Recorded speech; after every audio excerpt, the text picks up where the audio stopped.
Hadis nomor 1. Sebelum masuk ke pembahasan hadis pertama, saya akan bacakan terlebih dahulu mukaddimah Imam Bukhari, lalu sedikit kisah tentang perjalanan hidup beliau sebagai pengantar. Bismillahirrahmanirrahim. Dengan nama Allah yang Maha Pengasih, Maha Penyayang. Imam Bukhari memulai kitabnya dengan membaca basmalah, sesuai dengan sabda Nabi, setiap perkara yang mengandung kebaikan di dalamnya, yang tidak diawali dengan membaca Bismillahirrahmanirrahim, maka kebaikan tersebut akan terputus, yakni kurang berkah.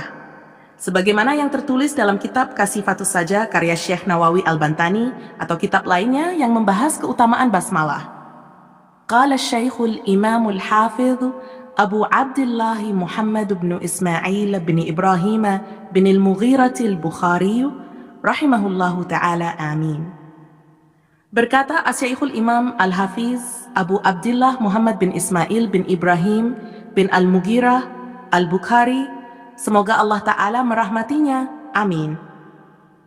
Imam Bukhari lahir pada tanggal 13 bulan Syawal tahun 194 Hijriyah di kota Bukhara, sebuah kota yang kini terletak di wilayah Uzbekistan.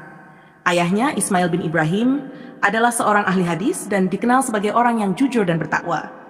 Dalam sebuah riwayat, ayahnya pernah berkata sebelum wafat, "Aku tidak mengetahui 1 dirham pun dari hartaku yang berasal dari sesuatu yang syubhat." Setelah ayahnya wafat, Imam Bukhari dibesarkan oleh ibunya yang salehah dan cerdas.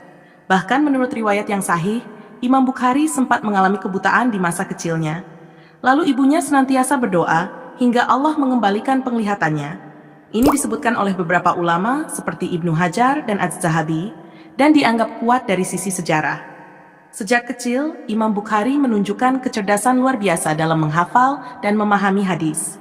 Ia mulai menghafal hadis pada usia 10 tahun, dan pada usia 16 tahun, ia telah menghafal karya besar seperti kitab Ibnu Al-Mubarak dan Waqi.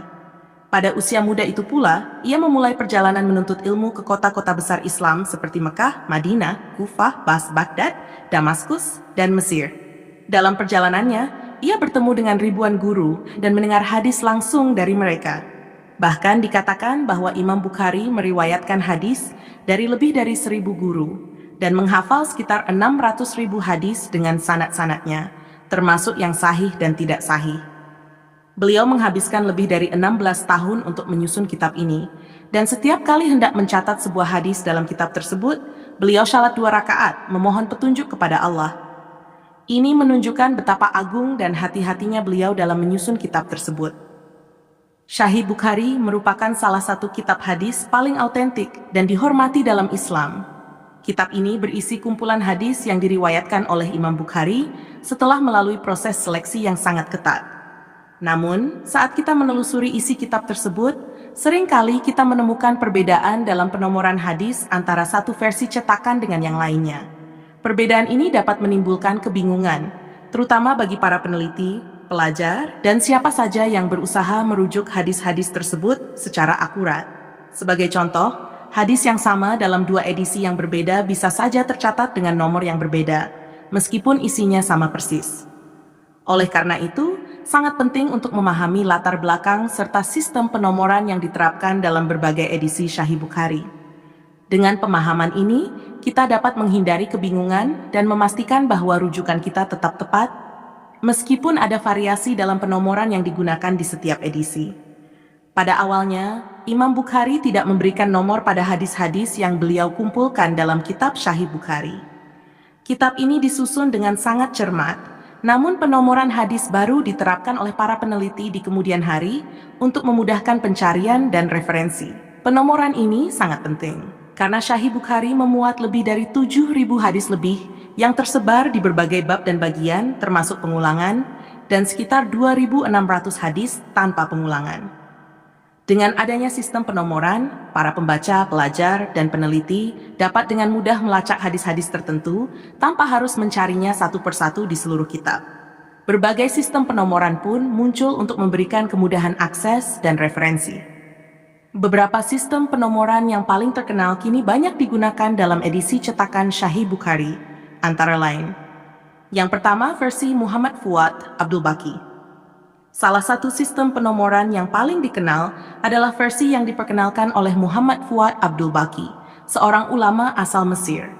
Beliau lahir di Kairo pada tahun 1299 Hijriah dan wafat pada tahun 1388 Hijriah pada usia sekitar 86 tahun.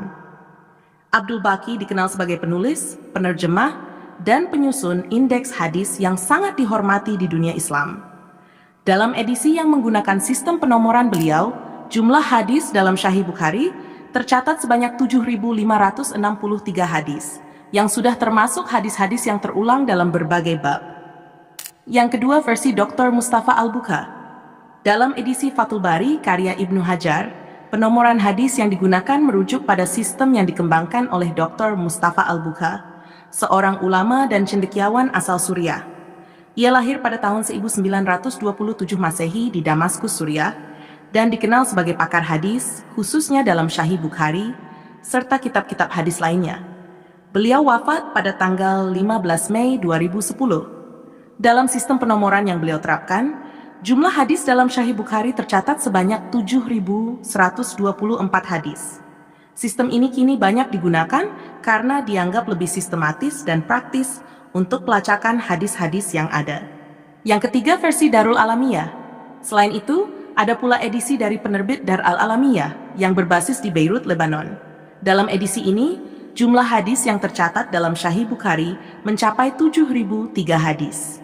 Perbedaan jumlah hadis ini umumnya disebabkan oleh perbedaan sistem penomoran yang diterapkan oleh setiap penerbit. Darul Alamiyah terkenal dengan komitmennya dalam menerbitkan karya-karya Islam klasik dalam bentuk edisi kritis yang lebih mudah diakses oleh masyarakat luas. Perbedaan jumlah hadis dalam Sahih Bukhari disebabkan oleh beberapa faktor, seperti pengulangan hadis. Beberapa hadis muncul lebih dari sekali dalam kitab yang sama. Hadis yang sama bisa muncul dalam beberapa bab dengan sanad yang sama, namun ditempatkan di bab yang berbeda, atau bahkan dengan matan yang sedikit berbeda, namun maksudnya tetap sama. Perbedaan jalur periwayatan. Hadis yang sama dapat memiliki berbagai jalur periwayatan.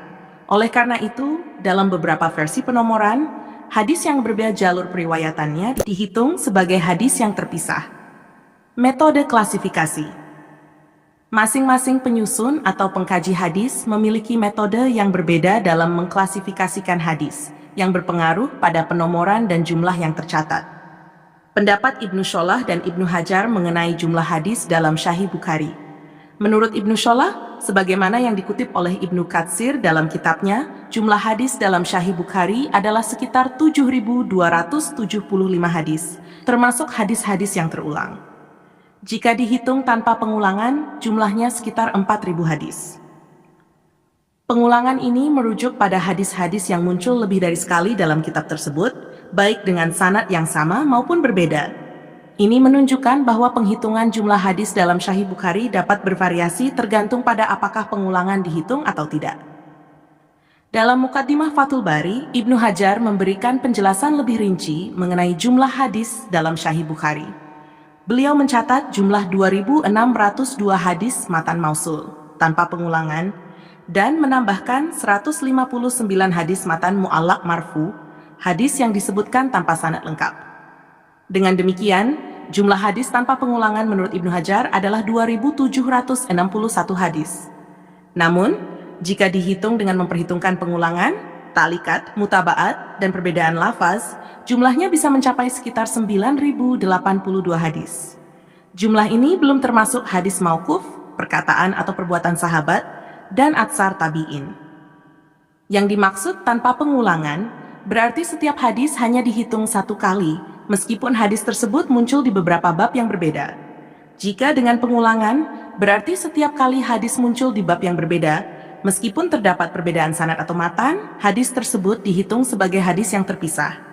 Sebagai contoh, hadis terkenal tentang niat, Inamal amalu biniyat, muncul di beberapa tempat dalam Sahih Bukhari, seperti dalam kitab Badul Wahyi, kitab Iman, dan beberapa bab lainnya.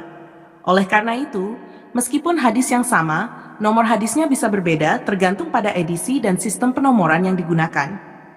Meskipun penomoran hadis bisa berbeda-beda, menyebutkan nama kitab dan bab tetap sangat penting agar hadis dapat dengan mudah dilacak. Perbedaan nomor antar versi cetakan biasanya berkisar antara 10 hingga 100, tergantung pada posisi hadis dalam kitab dan versi cetakan yang digunakan. Contoh, misalnya dalam satu versi cetakan Sahih Bukhari, hadis tentang niat mungkin tercatat dengan nomor 1000, sementara dalam versi cetakan lainnya bisa tercatat dengan nomor 1050.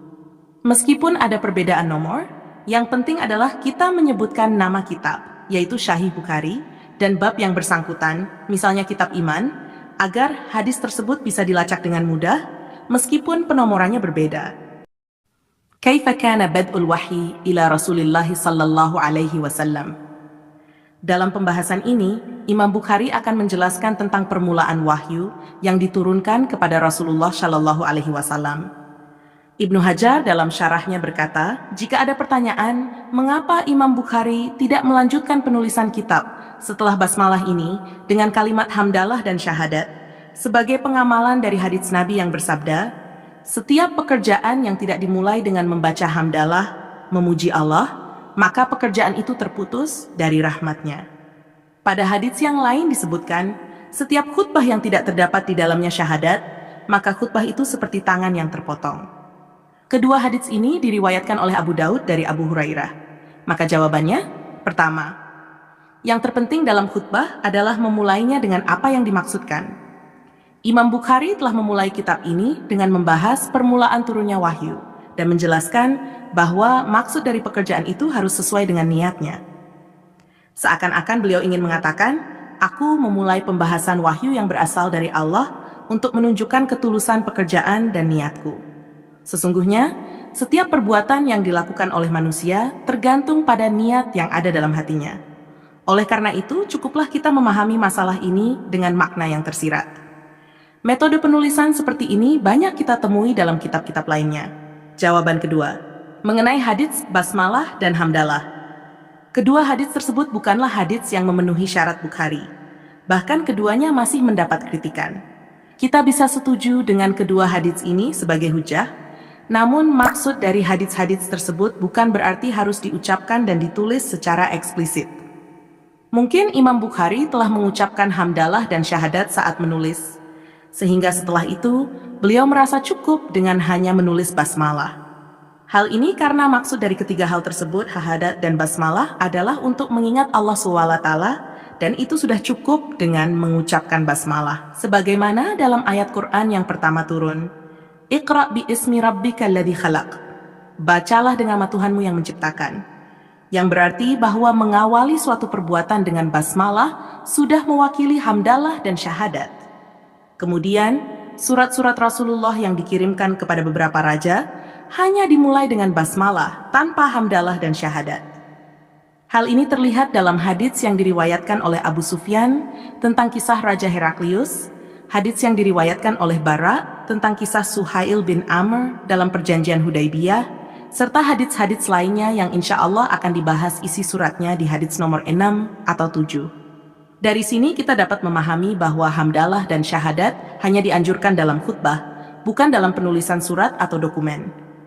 Maka, Imam Bukhari memulai tulisannya dengan basmalah, mirip dengan metode penulisan surat kepada ulama, dengan tujuan agar mereka bisa mengambil manfaat yang sebesar-besarnya. Para penyarah kitab Bukhari telah mengemukakan berbagai pendapat mengenai masalah ini, meskipun masih perlu penelitian lebih lanjut. Mereka berpendapat bahwa memulai kitab ini dengan basmalah dan hamdalah adalah dua hal yang bertentangan menurut Imam Bukhari. Karena jika beliau memulai dengan hamdalah, hal itu akan bertentangan dengan adat kebiasaan. Dan jika memulai dengan basmalah, berarti beliau telah meninggalkan hamdalah. Oleh karena itu, beliau memilih untuk memulai dengan basmalah. Seluruh penulis mushaf di setiap negara juga mengikuti cara ini. Baik mereka yang berpendapat bahwa basmalah adalah bagian dari ayat Al-Fatihah atau tidak. Selain itu, ada yang mengacu pada firman Allah, "Wahai orang-orang yang beriman, janganlah kalian mendahului Allah dan Rasul-Nya." Al-Hujurat, yang berarti tidak mendahului perkataan Allah dan Rasul-Nya kecuali dengan perkataannya sendiri. Pendapat yang sangat jauh dari kebenaran adalah yang menyatakan bahwa Imam Bukhari memulai tulisannya dengan khutbah yang mengandung hamdalah dan syahadat, tetapi kemudian dihapus oleh perawi. Hal ini menunjukkan ketidaktahuan terhadap kitab-kitab yang ditulis oleh guru-guru Imam Bukhari dan para ahli hadits pada masa itu, seperti Imam Malik dalam Muwatta, Abdur Razak dalam Musannaf, Imam Ahmad dalam Musnad Ahmad, Abu Daud dalam Sunan Abu Daud, dan kitab-kitab lainnya yang tidak dimulai dengan khutbah, melainkan hanya dengan basmalah. Sebagian besar ulama menggunakan metode ini, sementara yang memulai dengan khutbah adalah golongan minoritas. Tidak mungkin setiap perawi kitab-kitab tersebut telah menghapus khutbah. Menurut pendapat mereka, hamdalah hanya diucapkan saja, sebagaimana diriwayatkan oleh Syaikh Khatib dalam kitab Al-Jami, yang menyatakan bahwa Imam Ahmad hanya membaca shalawat Nabi dan tidak menulisnya ketika menulis hadits. Hal ini menunjukkan bahwa hamdalah dan syahadat lebih dianjurkan untuk dibaca, bukan ditulis. Sedangkan bagi mereka yang memulai seperti metode khutbah, yaitu dengan hamdalah dan basmalah, seperti yang dilakukan oleh Imam Muslim, kita serahkan hal tersebut kepada Allah karena Dia Maha mengetahui kebenaran. Sudah menjadi kebiasaan para pengarang kitab untuk memulai penulisan dengan lafaz basmalah. Namun, dalam penulisan syair ada perbedaan pendapat. Menurut Imam Sya'bi, itu tidak boleh. Sementara Imam Zuhri mengatakan telah menjadi kesepakatan para ulama terdahulu untuk tidak mencantumkan basmalah dalam penulisan syair. Namun, Said bin Jubair dan jumhur ulama membolehkan hal tersebut. Al-Khatib membenarkan kedua pendapat ini. Permulaan turunnya wahyu. Wahyu menurut etimologi bahasa adalah pemberitaan secara samar, atau dapat diartikan juga dengan tulisan, tertulis, utusan, ilham, perintah, dan isyarat. Sedangkan menurut terminologi syariat adalah memberitahukan hukum-hukum syariat. Namun terkadang yang dimaksud dengan wahyu adalah sesuatu yang diwahyukan, yaitu kalam Allah yang diturunkan kepada Nabi Muhammad SAW. Adapun pengertian permulaan turunnya wahyu adalah segala sesuatu yang berkenaan dengan permulaan turunnya wahyu. Wa qaulullahi jil, dan firman Allah Maha Mulia penyebutannya. Bismillahirrahmanirrahim. Inna auhayna ilaika kama auhayna ila Nuhin wan nabiyyina min ba'dihi. Sesungguhnya kami telah mewahyukan kepadamu, sebagaimana kami telah mewahyukan kepada Nuh dan para nabi sesudahnya.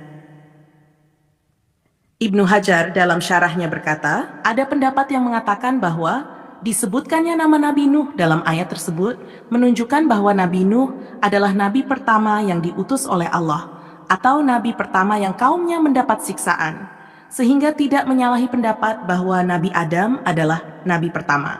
Masalah ini akan dibahas lebih lanjut dalam pembahasan tentang syafaat. Sedangkan korelasi ayat ini dengan pembahasan tentang wahyu adalah untuk menjelaskan bahwa turunnya wahyu kepada Nabi Muhammad tidak berbeda dengan cara turunnya wahyu kepada nabi-nabi sebelumnya. Sebagaimana wahyu pertama kali turun kepada para nabi melalui mimpi, sebagaimana diriwayatkan oleh Abu Nuaim dalam Dalail, dengan sanad Hasan dari Alqamah bin Qais, teman Ibnu Mas'ud, yang berkata, sesungguhnya wahyu pertama yang turun kepada para nabi adalah melalui mimpi, sehingga hati mereka menjadi tenang. Setelah itu, Allah menurunkan wahyu kepada mereka dalam keadaan sadar. Selanjutnya, ke inti hadis pertama dari Sahih Bukhari. Bismillahirrahmanirrahim. Haddatsana Al-Humaydi Abdullah bin Zubair telah menceritakan kepada kami Al-Humaydi, yaitu Abdullah bin Az-Zubair, salah satu sosok ulama besar yang memiliki pengaruh besar dalam dunia hadis dan menjadi guru dari Imam Al-Bukhari. Nama lengkapnya cukup panjang. Abu Bakar Abdullah bin Az-Zubair bin Isa bin Ubaidillah bin Usamah bin Abdullah bin Zuhair bin Al-Harits bin Asad bin Abdul Uzza Al-Qurasi Al-Asadi Al-Humaydi Al-Makki.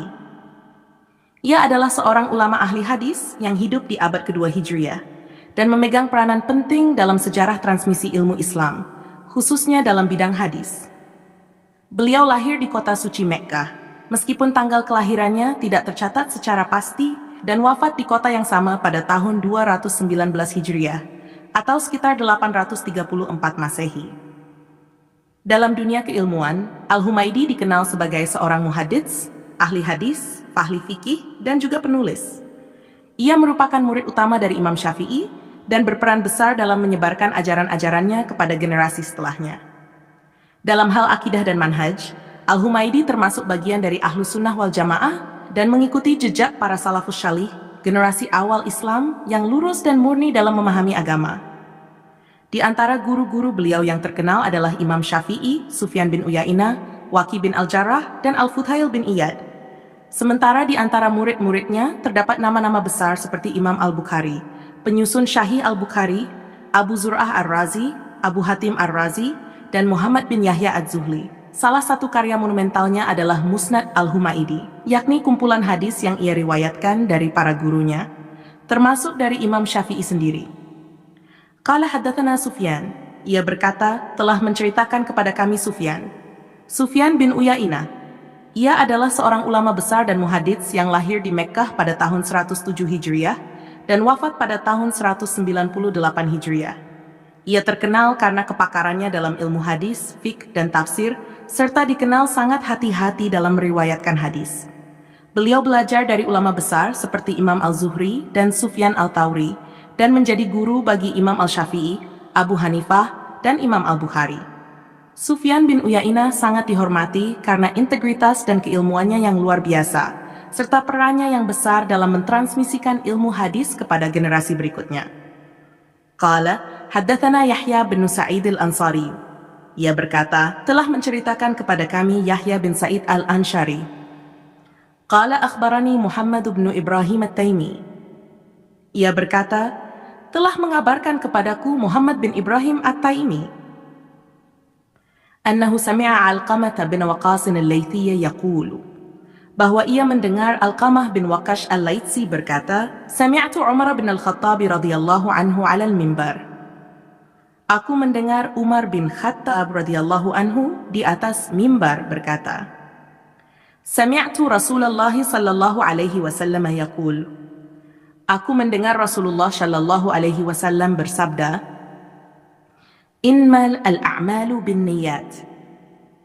Sesungguhnya amal perbuatan itu tergantung pada niatnya. Wa innama likulli imri'in ma nawa. Dan sesungguhnya setiap orang akan mendapatkan sesuai dengan apa yang ia niatkan. Faman kanat hijratuhu ila dunya yusibuha.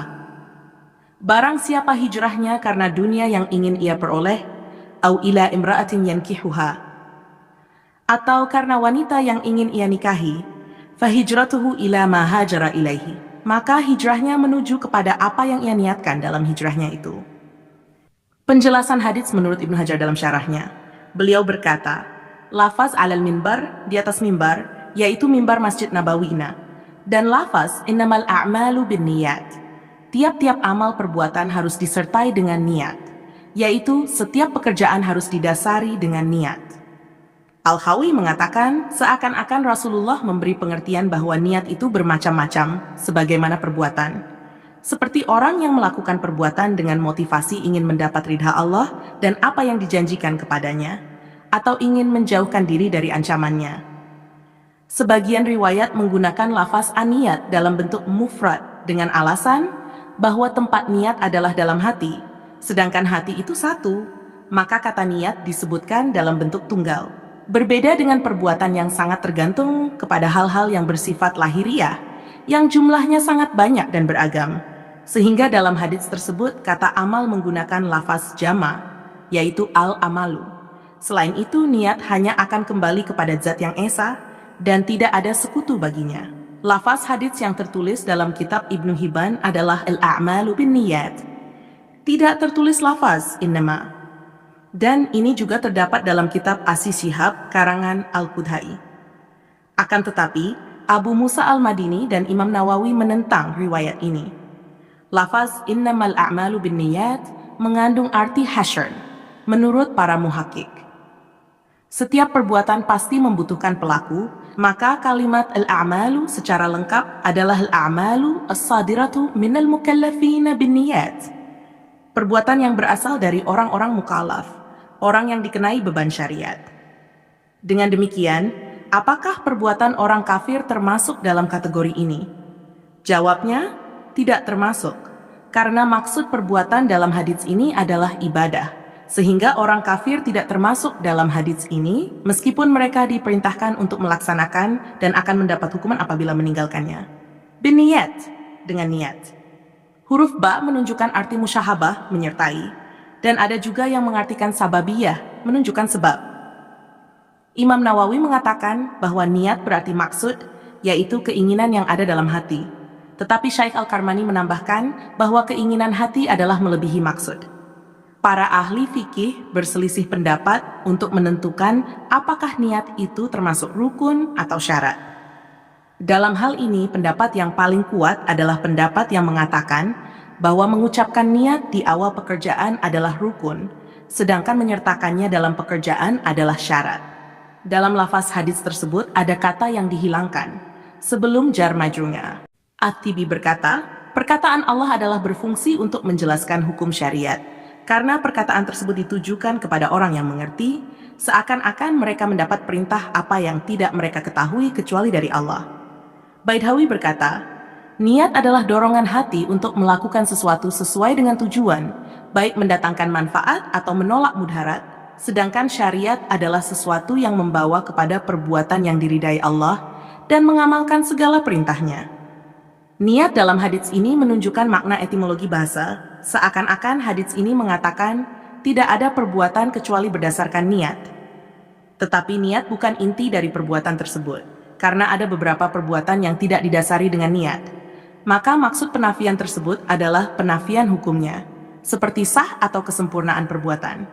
Guru kami, Syaikh Islam berkata, yang paling baik adalah menakdirkan bahwa suatu perbuatan tergantung kepada niatnya. Sebagaimana dijelaskan dalam sebuah hadits, barang siapa melakukan hijrah. Dengan demikian, lafaz yang dihilangkan menunjukkan isim fa'il dan fi'il. Kemudian lafaz amal perbuatan mencakup perkataan. Ibnu Daqiqil Id berkata, sebagian ulama mengatakan bahwa perkataan tidak termasuk dalam perbuatan. Pendapat ini adalah pendapat yang salah, karena bagi saya hadits ini telah memberi penjelasan bahwa perkataan termasuk perbuatan. Karena sikap seseorang yang meninggalkan sesuatu dapat juga dikategorikan dalam perbuatan, meskipun hanya menahan diri untuk tidak melakukan suatu perbuatan. Memang akan terjadi suatu kontradiksi bagi orang yang mengatakan bahwa perkataan adalah suatu perbuatan ketika menjumpai orang yang bersumpah untuk tidak mengerjakan suatu perbuatan, tapi orang itu tetap berbicara. Di sini saya katakan bahwa masalah sumpah sangat tergantung kepada kebiasaan. Sedangkan perkataan menurut kebiasaan bukan termasuk perbuatan. Adapun pendapat yang benar adalah secara hakikat perkataan tidak termasuk dalam perbuatan. Akan tetapi secara majaz kiasan, perkataan termasuk dalam perbuatan. Berdasarkan firman Allah, seandainya Allah menginginkan, maka mereka tidak akan melakukannya. Di mana ayat tersebut berada setelah ayat Zukhrufal Qauli, perkataan yang indah. Yaitu sebagian manusia ada yang membisikkan kepada sebagian yang lain perkataan yang indah-indah dengan maksud menipu. Ibnu Daqiq al-Id berkata, orang yang mensyaratkan niat dalam suatu perbuatan, maka kalimat yang dihapus dalam hadits tersebut diperkirakan adalah kalimat syatal ama'ali, sahnya perbuatan. Dan bagi yang tidak mensyaratkan niat, ia memperkirakan kalimat kama'alal ama'ali, kesempurnaan perbuatan. Adapun pendapat yang paling kuat adalah pendapat pertama. Sebagian ulama tidak mensyaratkan niat dalam melakukan suatu perbuatan. Perbedaan tersebut bukan pada tujuannya, tapi hanya pada sarana atau wasilahnya saja. Maka mazhab Hanafi tidak mensyaratkan niat dalam wudhu. Demikian juga Al-Auza'i tidak mensyaratkan niat dalam tayammum. Memang di antara ulama terjadi perbedaan pendapat dalam masalah ini, namun inti perbedaan terletak pada apakah niat harus disertakan dalam permulaan suatu perbuatan atau tidak, sebagaimana yang diterangkan dalam pembahasan fikih. Demikian, kita dapat membedakan apakah niat syalat atau bukan, syalat fardu atau sunnah, duhur atau asyar, dikasyar atau tidak, dan seterusnya. Namun demikian, apakah masih diperlukan penegasan jumlah rakaat syalat yang akan dikerjakan? Dalam hal ini, memerlukan pembahasan yang panjang. Tapi pendapat yang paling kuat menyatakan tidak perlu lagi menjelaskan jumlah bilangan rakaatnya, seperti seorang musafir yang berniat melakukan syalat kasyar. Ia tidak perlu menegaskan bahwa jumlah rakaatnya adalah 2, karena hal itu sudah merupakan konsekuensi dari syalat kasyar. Wa inma likulli amri'in ma nawa, dan balasan bagi setiap amal manusia sesuai dengan apa yang niatkan. Imam Al-Qurtubi berkata, kalimat ini menguatkan bahwa suatu perbuatan harus disertai dengan niat dan keikhlasan yang mendalam. Sedangkan ulama lain berkata, kalimat ini membahas permasalahan yang berbeda dengan kalimat pertama, innamal a'malu binniyat. Karena kalimat pertama menjelaskan bahwa suatu perbuatan harus disertai dengan niat. Adapun kalimat kedua, Wa innama likulli amri'in ma nawa mempunyai arti bahwa seseorang tidak mendapatkan dari perbuatannya kecuali apa yang diniatkan. Ibnu Daqiq al-Id berkata, kalimat kedua memiliki arti bahwa barang siapa yang berniat maka akan mendapatkan pahala, baik niat itu dilaksanakan ataupun tidak, sebab alasan syariat, dan setiap perbuatan yang tidak diniatkan tidak akan mendapatkan pahala. Maksud tidak diniatkan di sini adalah tidak ada niat baik secara khusus ataupun umum. Tapi jika seseorang hanya berniat secara umum, maka para ulama berbeda pendapat dalam masalah ini. Terkadang seseorang mendapat pahala dari perbuatannya tanpa disertai dengan niat sebelumnya, tapi ia mendapat pahala karena melakukan perbuatan yang lain, seperti orang yang melaksanakan syalat ketika masuk masjid, baik salat fardu atau sunnah rawatib, maka orang itu mendapat pahala mengerjakan salat sunnah tahiyatul masjid, baik diniatkan atau tidak, karena yang dilakukannya termasuk dalam kategori penghormatan terhadap masjid. Berbeda dengan mandi junub pada hari Jumat, ia tidak mendapat pahala mandi sunnah pada hari Jumat menurut pendapat yang kuwajih. Karena mandi pada hari Jumat merupakan ibadah, bukan hanya membersihkan badan, sehingga memerlukan niat khusus. Permasalahan ini juga berbeda dengan salat tahiyatul masjid. Demikianlah penjelasan hadis dari Ibnu Hajar Asqalani. Pelajaran yang bisa diambil dari hadis, innamal amalu binniyat. Hadis ini adalah pondasi seluruh amal dalam Islam. Sebuah kalimat pendek, namun kandungannya sedalam samudera. Ia bukan sekadar pengingat, tapi petunjuk arah. Bukan hanya pernyataan, tapi penentu nilai. Ia seakan berkata, engkau bisa tampak sibuk dalam amal, tapi Allah menilai apa yang tersembunyi di balik gerakmu, niat. Nilai amal bukan pada bentuknya, tapi pada niat di baliknya. Dalam dunia yang riuh oleh aksi dan pencitraan, hadis ini datang sebagai penjernih. Amalmu, sehebat apapun bentuknya, tidak bernilai jika niatnya rusak. Maka seorang yang syalat sepanjang malam bisa keluar dengan tangan hampa, sementara orang yang hanya tersenyum kepada saudaranya bisa mengantongi pahala besar karena niat. Berapa banyak orang tampak berjihad, tapi sebenarnya hanya mencari nama? Berapa banyak yang bersedekah, tapi hatinya penuh dengan harapan pujian? Dan berapa banyak pula yang diam-diam mengusap kepala anak yatim, mengirim doa dalam sepi, tanpa seorang pun tahu, namun langit mencatatnya sebagai amal besar. Niat membedakan ibadah dari kebiasaan. Duduk sambil membaca buku bisa menjadi ibadah, jika diniatkan untuk menambah ilmu yang bermanfaat. Tidur pun bisa jadi pahala, jika diniatkan untuk menguatkan tubuh agar mampu bangun malam. Bahkan bekerja mencari nafkah pun bisa menjadi jihad, jika niatnya untuk menunaikan tanggung jawab sebagai kepala keluarga. Lihatlah betapa luasnya rahmat Allah. Dengan niat, sesuatu yang biasa bisa menjadi luar biasa. Tapi sebaliknya, tanpa niat yang benar, amal yang agung bisa menjadi sia-sia. Setiap orang akan mendapatkan sesuai dengan apa yang ia niatkan. Ini bukan ancaman, tapi juga kabar gembira. Siapa yang niatnya lurus karena Allah, maka dia akan mendapatkan ridhanya, meski amalnya kecil. Siapa yang niatnya tulus mengejar kebaikan, maka Allah akan membukakan jalan-jalan tak terduga untuk sampai padanya. Bahkan jika seseorang belum sempat melakukan amal karena terhalang takdir, tapi dia telah berniat sungguh-sungguh, maka Allah tetap memberinya pahala sempurna. Itulah kemurahannya. Namun sebaliknya, jika seseorang beramal besar, tapi niatnya untuk dunia, maka ia tak akan mendapat bagian di akhirat. Seperti sabda Nabi, barang siapa yang hijrahnya karena dunia atau wanita, maka hijrahnya hanyalah kepada apa yang ia niatkan. Ia tidak berdosa karena menikah atau mencari penghidupan, tapi ia tidak mendapat pahala hijrah karena niatnya bukan karena Allah. Hadis ini mengajarkan kejujuran batin. Niat itu urusan hati, tak bisa dinilai manusia. Maka hadis ini mendidik kita untuk jujur pada diri sendiri. Jangan sibuk memoles amal di hadapan manusia, tapi perbaikilah niat di hadapan Allah. Tanyakan pada dirimu sebelum beramal, untuk siapa aku melakukan ini? Jika jawabannya bukan karena Allah, maka berhentilah sejenak. Luruskan niat, baru lanjutkan. Niat bisa diperbarui. Jangan takut jika kadang niatmu goyah. Hati manusia memang mudah berubah. Tapi kabar baiknya, niat bisa diperbarui. Setiap hari, setiap detik bahkan. Seseorang bisa memulai dengan niat yang biasa saja, tapi kemudian ia sadari dan meluruskannya, dan Allah pun menerima amalnya. Maka jangan menyerah, jangan lelah menjaga niat, karena amal itu adalah cangkang, dan niat adalah intinya. Amal besar tanpa niat bisa kosong. Amal kecil dengan niat yang tulus bisa jadi besar di sisi Allah. Hadis ini bukan hanya pelajaran ilmu, ia adalah ajakan untuk menata hati. Sebelum kaki melangkah, sebelum tangan bergerak, sebelum lisan berucap, hadis ini berbisik lembut, untuk siapa semua ini? Dan jika jawabannya adalah, karena Allah, maka lanjutkanlah. Sebab disitulah amal berubah menjadi cahaya yang tak pernah padam.